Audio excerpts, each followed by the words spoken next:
Looks like I'm here. Looks like I need a microphone is what it looks like. How are you guys? This is Fun University. We are the teaching component of Craft Roulette. We're going to start here in just a second after I get a drink. And say hi to all my Chatterbox friends. Oh, nice to see you. Is my camera on? Maybe. Let me check. Oh, gosh, no. Oh, wait. It's on, but the cap is on. Okay, so this is... There we go. Oh, boy. Oh, boy. Oh, boy. I am a highly trained paid professional. Let's get this show started, shall we? All right, I'll be right back. Hi, I'm Mary Gunn. Welcome to Fun University. Hello, I'm Mary Gunn. I'm Mary Gunn Fun, founder and head professor of Fun University, and I'm feeling much more like I should right now. A little more controlled. Okay, this is Fun University, which is a spin-off of Craft Roulette. I know I was talking to some ladies last night on a Club Fun Zoom call, and I was saying, have you ever watched Craft Roulette with the sound off at like the first 10 minutes?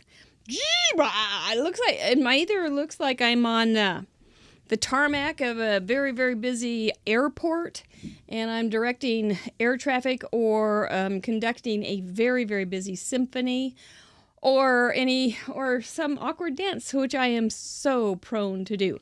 Anyway, this is the teaching component of Craft Roulette, which is over on our other channel. Friday nights at 6:30 Central Time.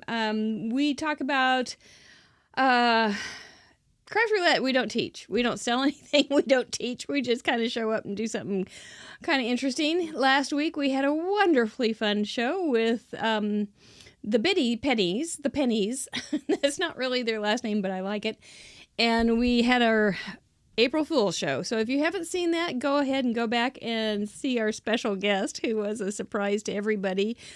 And I got to do a little acting with him. So it was great fun. I really enjoyed it. Thank you guys for being there and being so supportive, and so many nice things you said about Dr. Shrub. It was great news.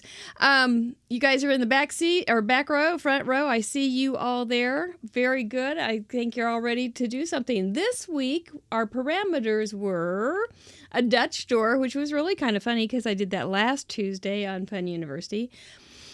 You guys, you could have been teaching that class. I mean, there are so many different Dutch doors in the gallery that is in our new website, craftroulette.live.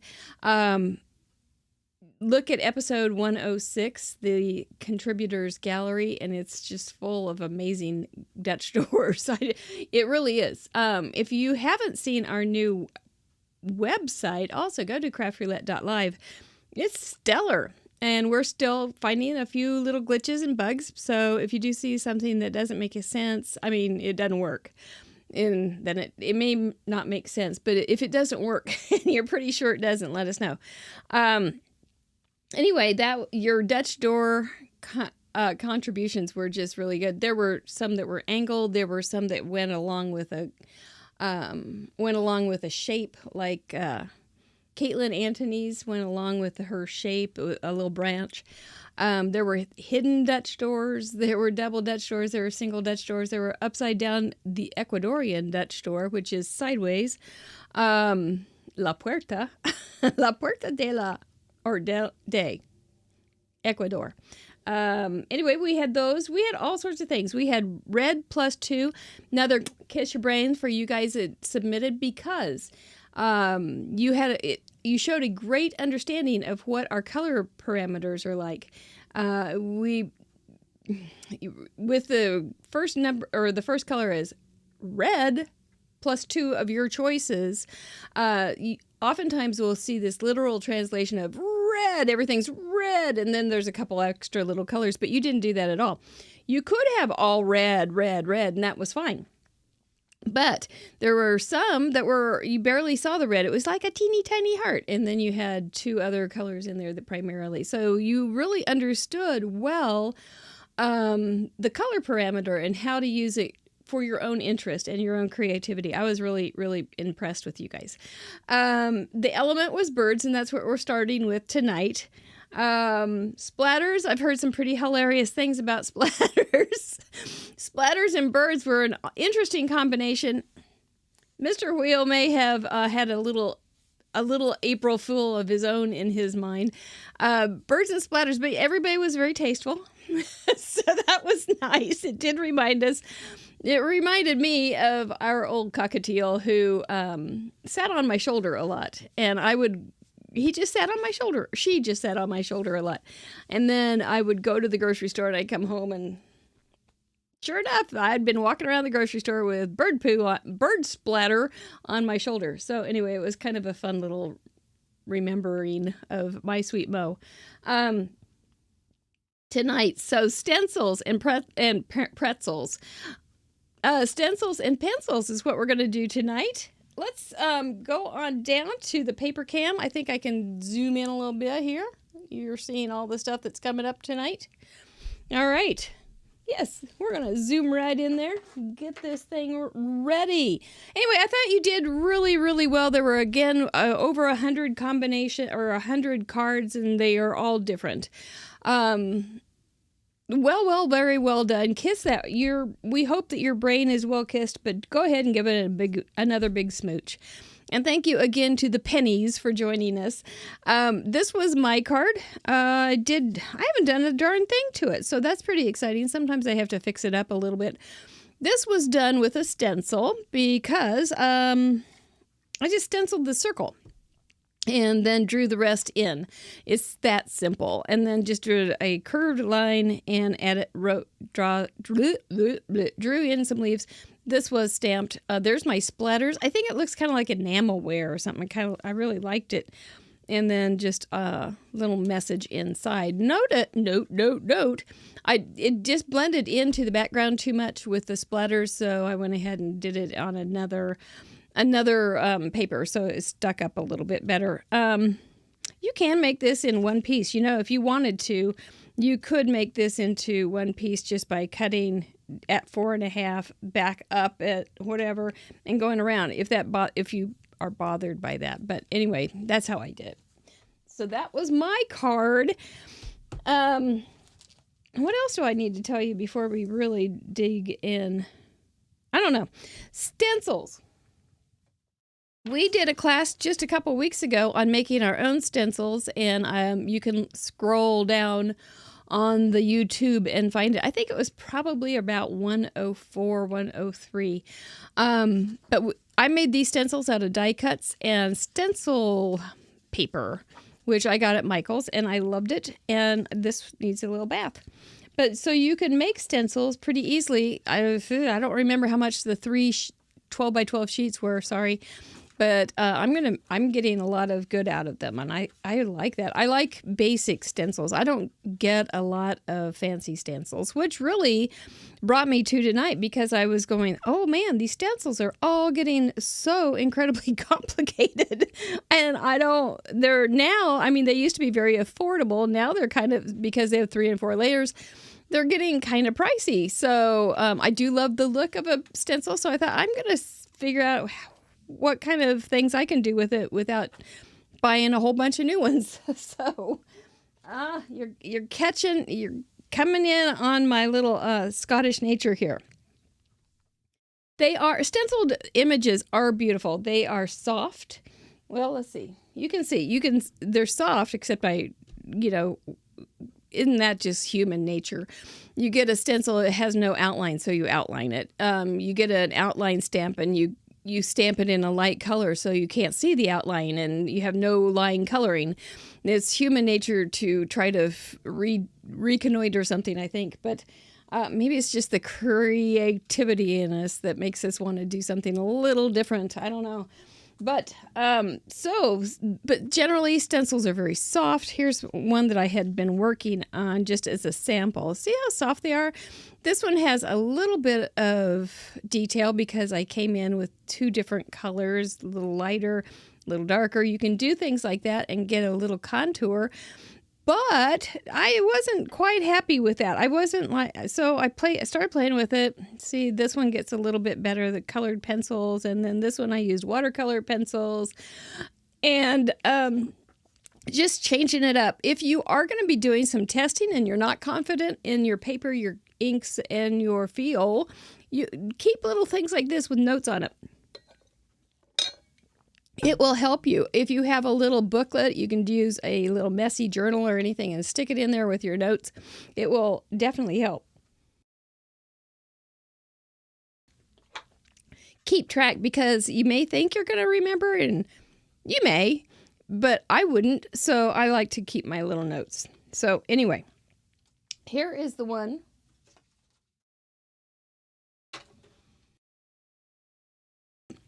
That I'm going to show you first. Maybe.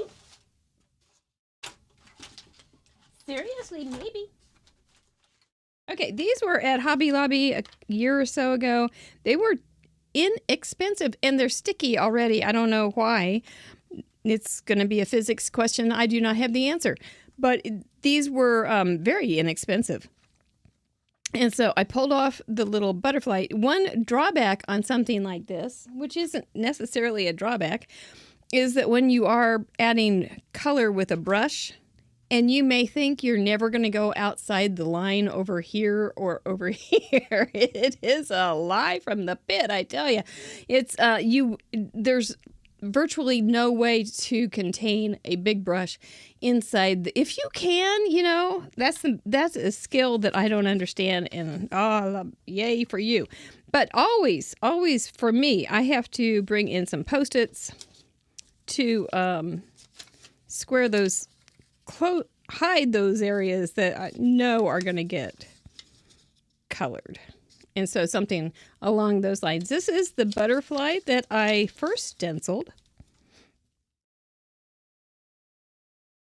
And I wanted to show you a whoopsie. I bet he was flying sideways. I bet there's a difference, right, between these two. Let's see if you can see it. Can you see the difference? One is softer. I'm going to let you contemplate that great question of life. One is a softer look, and one is more graphic, more printed look. If you said this is the softer, ding, ding, ding, ding, ding, yes, it is. This is softer. This is a stencil with a brush and some yellow ink. This was a stencil, same stencil, with a brush, yellow ink, and then colored with Copics. This was colored with pencil. So this stayed with more of a soft feel. This gets more graphic. Even if I had done them the same, they would have definitely had a different feel. So Copics, great product. Great product. Was not what the look I wanted. I wanted a soft look, but I wanted a soft look with detail. The Copics are great. Those who can do Copics like a champ are remarkable. I can do Copics that are with like light grays. They're fine. Tans are fine. If I want to get into different colors and things, though, it's a little bit harder for me. And I know it's practice. But here also at the same time, it's not just practice, because here at the university, we're going pretty university-ish. This is when your Copic brush tip lands on paper, this is the size dot you get. When your pencil lands on paper, there's a teeny tiny dot there. That's the size dot you get. So this is going to be harder to control in small areas, such as on the butterfly wings. So it probably was a dumb choice. So, because it wanted to spread out farther. And if you I tried, and maybe this is doable, somebody else knows, on a stencil, and then you'd put the Copic in here, it would bleed under. So I went, that didn't work for me very fast. So those are just some things that I learned along the line. And then this was the reason that Copics were not helping me. It was working against me. But it is a cool look. Very, very graphic and very loud. And I didn't do any blending much. There's a little darker red orange in there, but it's pretty, and some darker yellow, but it's not a whole lot. One little thing on this, and before I forget, when you do stencil something, go ahead and use a light colored ink when you're brushing down the ink.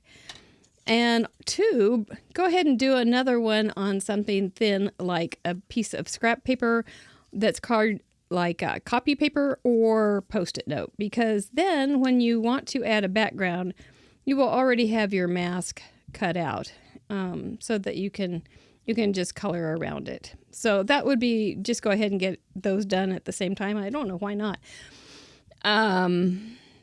Then that's that. So if you look at this little guy, come here, darling. So you puts this little sticky guy on here, right? The little parts that have the stencil plastic are going to be white, except I went ahead and colored mine in. So it's solid. And that's another trick you can do. If you have lines on your stencil and you don't want the lines to be there, use an ink color that you have a pencil to work with, so that you can fill in the colors. And then you don't have to worry about having those rascally white lines when you don't want them, like your swimsuit lines. Yes, like we all have. We're out in the sun, right? All the time in our swimsuits. I remember swimsuits lines. But anyway, that's soft pictures or soft little stencils is what we're going to talk about. But when you have that soft stencil look, you also have a very flat look. So that's what I wanted to really get to tonight. How to get rid of that flat look when it's a stencil. And I think that's what's going on with the 3D, or not 3D, but the layered stencils. They're trying to get rid of the flat look. We're never happy. We go ahead and go, oh, now we've got these beautiful stencils. Let's go ahead and make them look dimensional. Well, yep, that's what we do. We just never get, have any sun in Michigan. I believe it. So anyway, this guy has been stenciled in. I don't know. Where'd he go? He's right over here. Okay. Here he is. He's also another cheap little stencil from somewhere, that store. And he just goes right on here, and I did him in a light tan. Why a light tan, you might ask? Because I want to use browns and such colors to add contouring to him.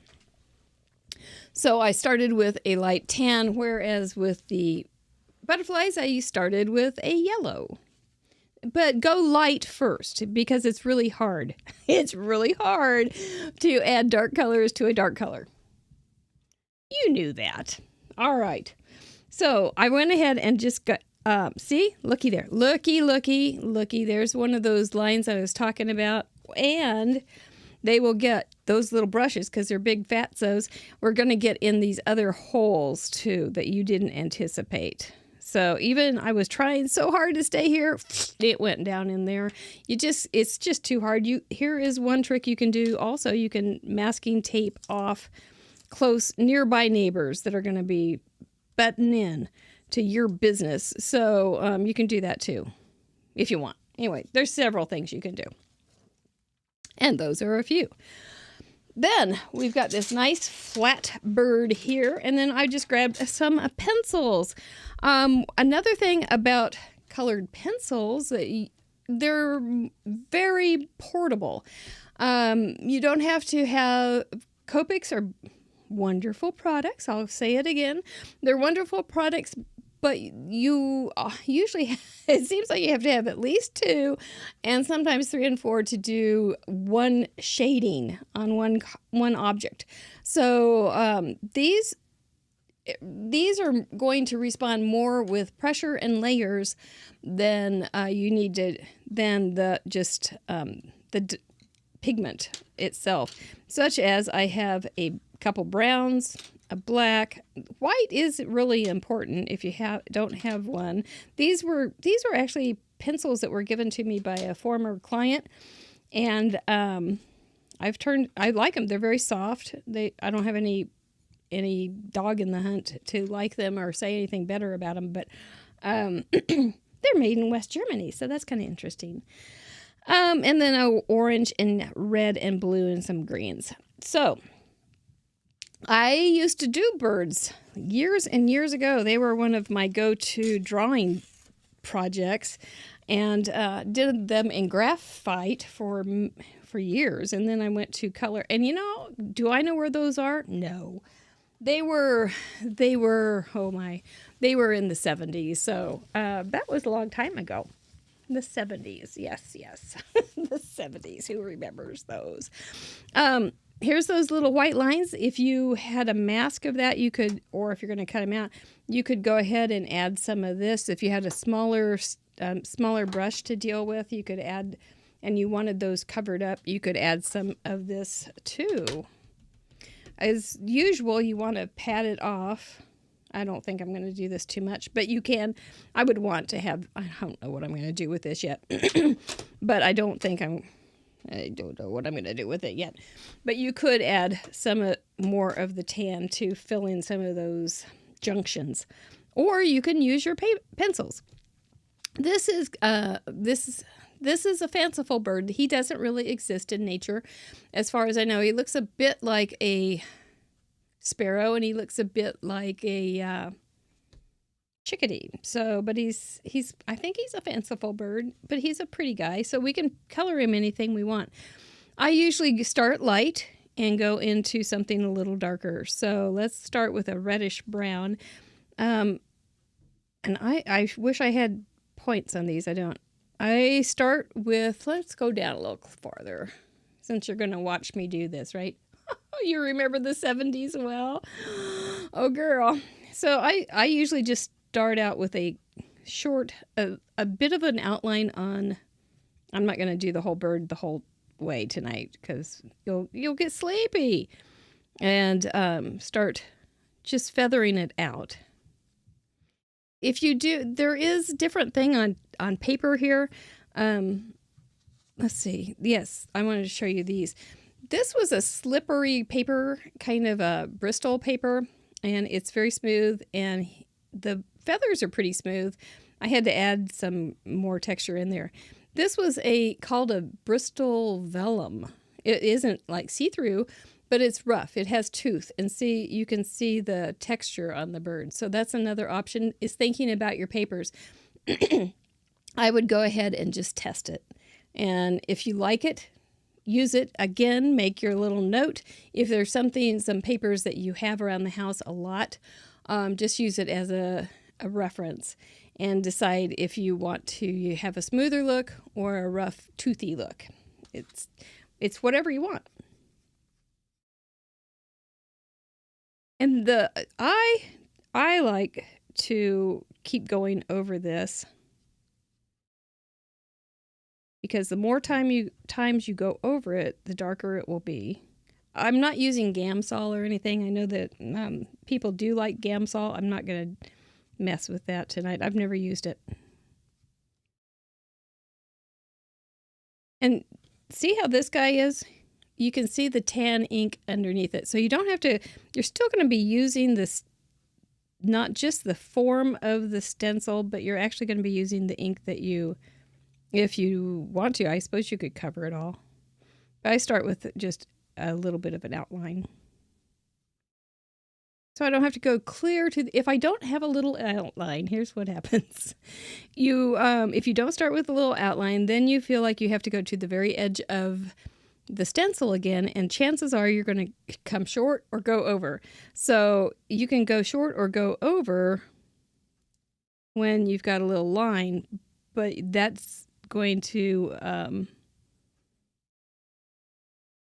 help you not to be as visible. We're not going to talk a lot about color or light source. I will give you a general rule of thumb. Most light comes from the top, right? Or and not only just from the top. Most light doesn't come from the bottom unless you have some kind of spotlight or something, or yard light. But or footlight if you're on stage, but most light comes from the top, and it doesn't usually come right from the center. It's either in front of coming like this or behind and coming like this. And I'm going to talk more about this on our Fun University blog, but which is a Patreon thing. But just know that we're not going to talk much about it, but whatever is closest to the light is going to be lighter, and the thing that's farthest away and curved away from the light is going to be darkest. That's just a rule of thumb, real easy to remember. And so you can just go along and figure out where you want these colors, and fill them in. One really good thing about this kind of project, I said it was mobile, and it is mobile because it doesn't take... Look how much stuff I have. I don't have that much stuff. You can definitely throw this in a box with a sketch pad of stenciled images, a little tiny clipboard, and a pencil sharpener, and then take it with you. I wouldn't go straight to black. This is a really dark chocolate brown. This paper is making grooves. I don't remember what it was, just some paper in a pile. It's making grooves for where my pencils are going. My pencil lines are. Whether that's good or bad remains to be seen. Okay, this is going to be a concentrated area of color, so I'm just going to go shorter strokes for a longer time, many more strokes, and then that will darken it up. See how well that's darkening up? It's really come a long way already, hasn't it? I like it.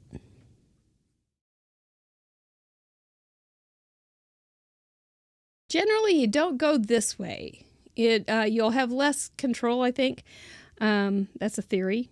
It's probably a pretty good theory. Well, I'm going to fill in this space a little bit.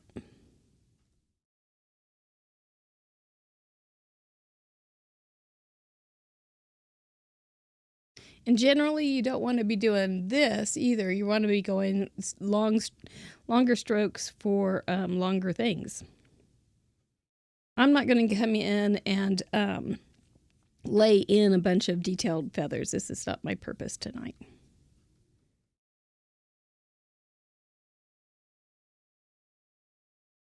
I used to just pour over the John James. I had a huge double set of John James Audubon drawings and paintings, and they were so splendid until I found out that most of those birds were dead. It kind of ruined it for me. And I just probably ruined it for you guys too. But he didn't have cameras as like we do. And that's another thing, is if you're doing a bird or something, you can definitely look up birds and see how they are honestly and truly colored.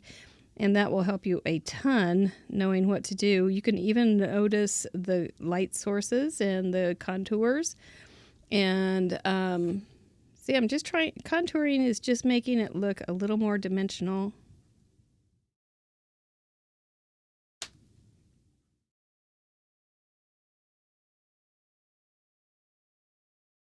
And a little more rounded instead of just flat. You can also test your colored pencils and see if you can erase them. Some probably are more erasable, like memories. Some are more erasable, like, oh, what was I coming into this room for, than others. When I'm getting into this highlight spot, my touch has come up excessively. There's not much pressure at all being used. Now, if I was using a Copic, there is a sensation of touch with Copics, but it is not nearly as defined. Boy, I couldn't find that word.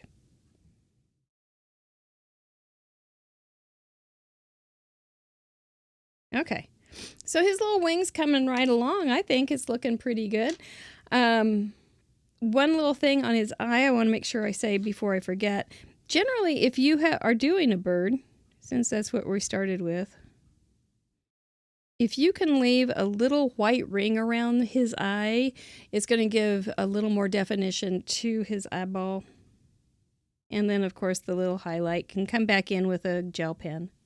I wouldn't, if you look at a bird's eye really close, they almost have like little bumps around them. So, some of them, at least the ones I've looked at closely. So, I don't know.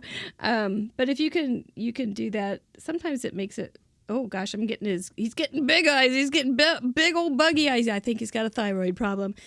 So anyway, we're just going to leave that little white there if you can. I'm going to go ahead, and he's going to be a black-capped chickadee sort of tonight. So I'm going to go ahead and bring in some black. There's going to be black, and then there's going to be, oh, that's really black. So remember, same rules on contouring. The lighter black it'll be kind of shiny in some places. Little reflection and whatnot. I put some of that brown on there. It's not behaving now. But you can always start over. This is not a project where you have to feel like you have to invest a whole bunch of time. You can invest a ton of time and just keep coming back to it and adding layers and layers and layers until you're like the little kid in the Christmas story who falls and can't get up. But I don't think you probably have to do that much. You can do this with Watercolor Pencil too, and then blend it with the water, like a water brush. Of course, you have Watercolor Pencil is fun. I love them. You do need to keep in mind what you're going to do with all that color when you apply water, and what's that water going to do to your paper. So test it.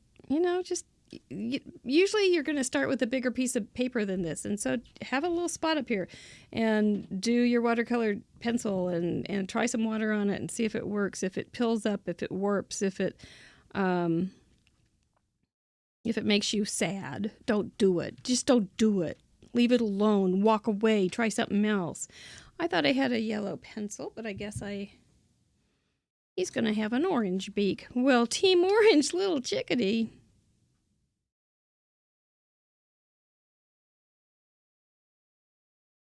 Little tiny movements there.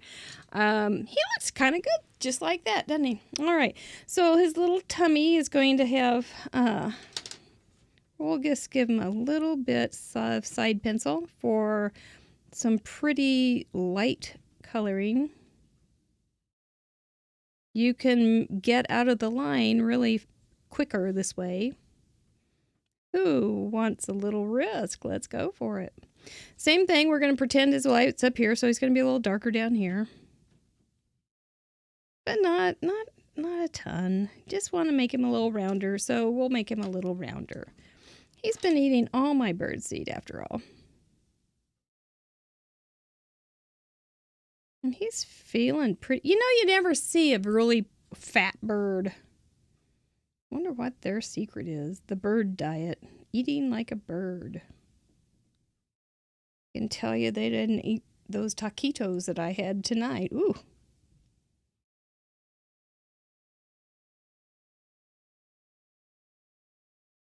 Poor things. They were good. Okay. There's going to be a little shadow under his wing. The shadow under his wing. There's not going to be, also another thing on contouring, you need, look at some pictures, practice some images. Some of them are going to have faded lines. Some of them are going to have a line that's pretty black and white, so to speak, depending on what's causing the darkness.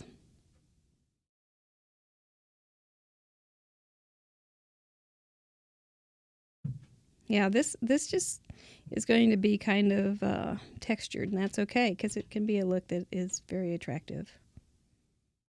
And looks handmade, right? Did you make that? Yeah, I did.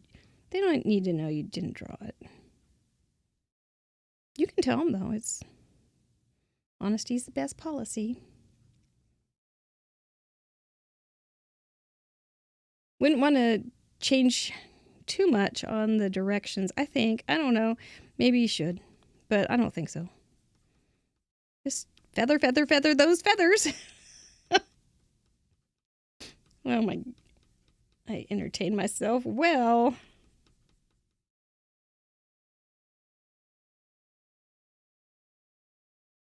See, I can come back and just mess with this for hours if I wanted to, so I'm not going to.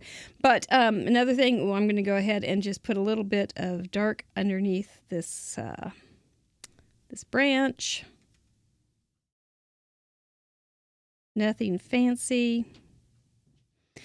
My goal, and maybe my bar is too low, but my goal is for somebody to look at this and go, well, that's not terrible. And that's, not to see anything that's glaringly wrong. But that everything feels, like was meant to be. It's not, I'm not asking for too much approval, just a little bit, and I'm not asking for too much advice on it either. So I'm going to use a nice light yellow-green for the outside of the leaves. I probably will cut that off, so I'm not going to worry about this one too much.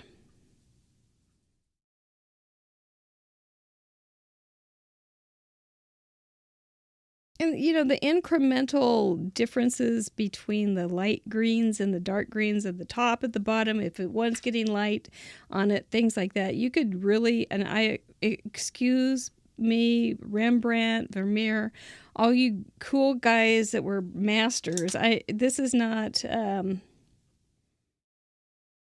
the light and dark, the shadows, the curving, the contours. It's not what... That's not what I'm trying to do. But man, you guys were good. But you probably had a little more time than I'm giving this, and that's okay too. So anyway, that's how I would come about to do this kind of thing. Plausible reflection of nature. I think that's a very nice way to put it. This is, so he's a little bit different than this guy. He's got more texture. Oh, I did want to show you. If you have a lot of texture and you don't want a lot of texture, one thing I have found is you can go over it with a white pencil, oddly enough, and it tends to blend them a little bit. It does make it a little chalky looking, but it does blend them a little bit. I wonder if something else would do that too. Maybe a little bit of side pencil. I don't know. Because it's the groove that I'm making with the pencil lead that's giving it all the texture. But anyway, play with that one too. But I have found that the white will, even though it makes it chalky looking, it will kind of blend it together. All right, he's going to be cute. I think he's going to be a cute little bird. And then if I wanted to do the sponging around him, or you could do just the sponging and then some pencil line around him too. It's all up to you. One thing I would caution on a bird. Are you ready for this caution? I don't know. Is his backside. I wouldn't put any kind of embellishments or even a message too close to his little backside, because you might get a splatter look that you are sorry that you've gained. I did put this little piece of dark over here. Do we know why? I thought this side was way, way busy, and it needs something over here to balance it a little bit. So I just added a little bit of dark brown. You can also do it. This bird was done in a gray ink. And then I just used pencil, graphite, and did the rest.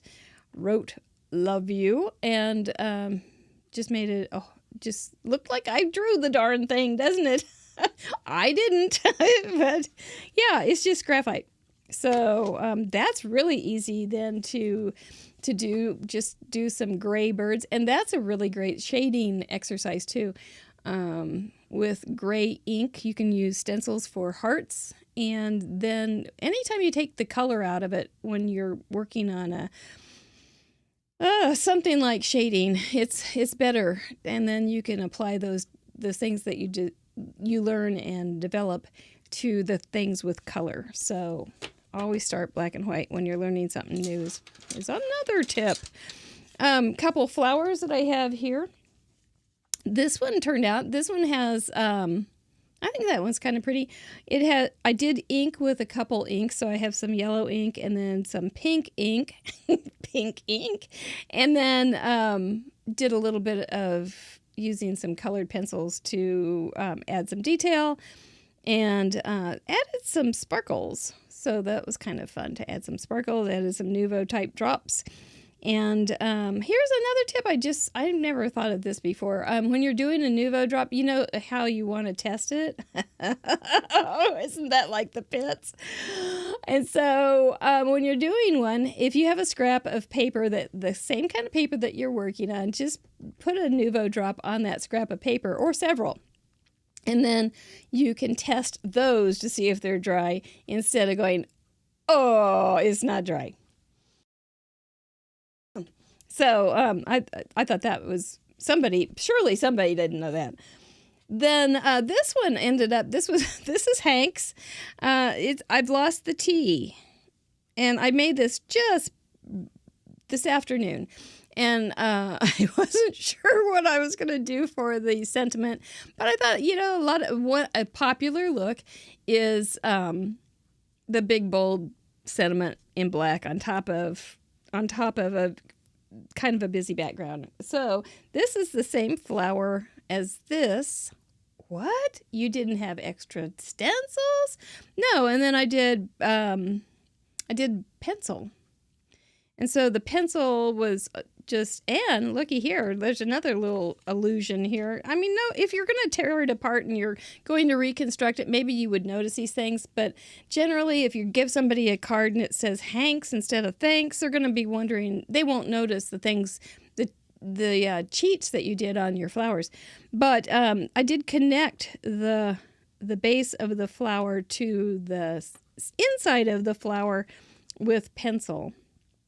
And that was a bright orange. This was like a peach color, bright orange pencil, and then just added some little quick lines like that with red. So then added some green stems, not too loud, because I didn't want to have to worry about them being straight and green, because I freehand them, and I wasn't going to get out a straight edge because I was on my glider on the porch. So that's how it is. So just make a mistake, just leave off the T, let them worry about that instead of your flowers. But I think it turned out fine, and I will find that T. Doggone it! I will find that T, and I will add it, and it will no longer be Hanks. You can put tanks too, TANX, tanks. I don't think anybody's made those stamps yet, but you could make them just with your own little ingenuity. So, all right, those are the things I have tonight. If you want more, if you like this kind of stuff and you want more detail, you want list of ideas, I have many more, believe it or not, and they will be on our Patreon blog, which is due out probably Thursday. Let me think. I don't know. Anyway, yep. But you can also practice this in a graphite. Do it in a gray pen or a gray ink and do it some more. So, dude, let's see. Let's go back up here and see what's going on. Hope you got a few tips and you want to try something. It's we also have homework. Sherry's got it started for April. So you can do some homework and you can show us your progress. You can show us your steps, and we will all go, ooh, that's really cool. Well done.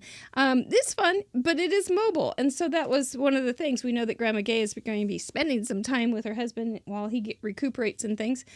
So we were talking about having things that she could move around. And this would be super easy because you wouldn't have to take so much stuff.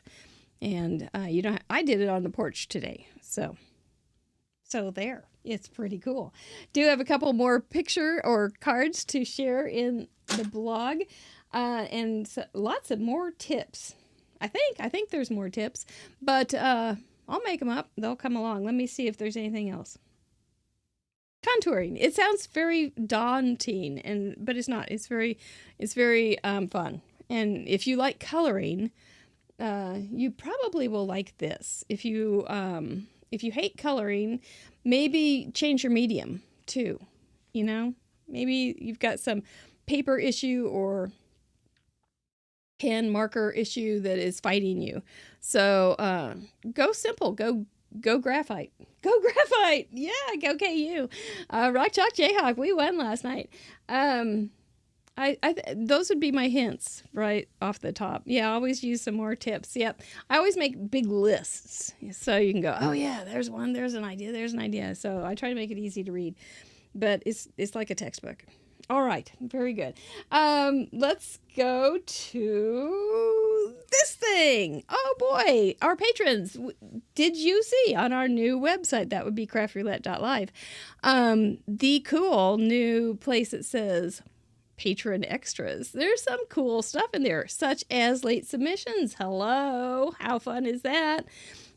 Our patrons have now until Thursday at midnight for adding their cards to the cardboard, such as if you wanted to still do a 106 card, you still could if you were a patron. Isn't that easy? I love that.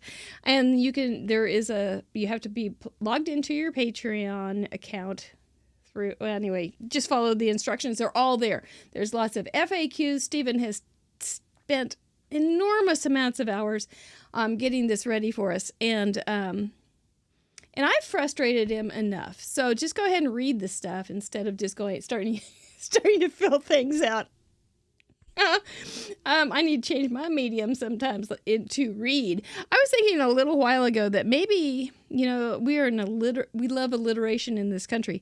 So if we had only had a day of the week that started with R, like maybe Thursday, just make it Wursday. And then it would be reading Wursday. And so it would be something that maybe we would have learned to read on a day. I would have a reading day that instead of on Sunday going, I'm reading this week, and then on the next Sunday, I'm reading next week, instead of forgetting. But yes, we thank each and every one of you. It's so, so incredibly important to have patrons and to help us defray some costs. Anyway, we thank you. And not only that, but it's like it's a shot in the arm. It's just like, man, they think what we're doing is kind of good. And so we're very thankful. So it just cheers us right up when we get a patron to support us. We do want to welcome Amy Utlin, for instance, who just signed up this week. There are lots of fun new things coming down the pike for our patrons. And, it's just going to I hope it gets better. All right. Is there anything else I need to tell you? Oh, yeah. I got to tell you something real important. Make sure you send in some homework and make sure you kiss your brain because you got a little creative noggin in there. There's some works going on there. You've got all sorts of great ideas. You just grab a couple ideas and play with them. Isn't that a lovely concept? You can grab a couple ideas and play with them. I think that's good. Let's kiss our brains. Kiss you guys. Thank you so much. Yes, Danica, welcome. It's a replay night. Please leave us a comment. We're trying to work this little channel up a little bit too, so make sure you're subscribed. Share it with your crafty friends and leave a comment if you are watching later or sometime. Even now, when I turn off. Am I ever going to turn off? Question. That's the $1 million question. Thank you guys. Take care, and we'll see you Friday with Cindy Sartain from Dares to Be Artsy. Should be a great night. She's right here in Kansas City. Fun. I've met her. I interviewed her with a spoonaphone. We'll talk to you later. Thank you guys for joining us. We'll see you next time. Bye-bye.